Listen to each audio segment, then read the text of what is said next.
મિત્રો નમસ્કાર, હું પૃથ્વીરાજ રાજપૂત, ઉધના વોર્ડ નંબર 24, આમ આદમી પાર્ટી પ્રભારી. મિત્રો, આ તમે જોઈ શકો છો સ્વચ્છ સુરત, સુંદર સુરત. આ મીઠા પાણીની લાઈન છે જે હજારો લીટર અહીંયા વેડફાઈ રહી છે. અહીંયાના અધિકારી, અહીંયાના કોર્પોરેટર, અહીંયાના એમએલએ શ્રી બધા કુંભકર્ણની જેમ સૂતેલા છે. આ દર 15 દિવસે 20 દિવસે આવી રીતે અહીંયા થાય છે, પણ કોઈને કંઈ ફરક નથી. ભાઈ આ કેટલા દિવસમાં થાય? 20 दिन 25 दिन फूटता रहता है. આ ભાઈનું કેવું એમ છે કે દરેક 20 થી 25 દિવસમાં આવી રીતે ફૂટ્યા કરે છે.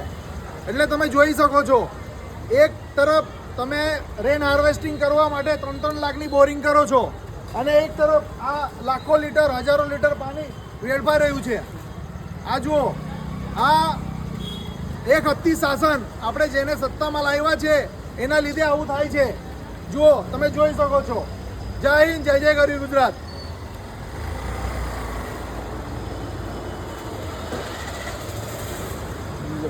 तेल नाखो.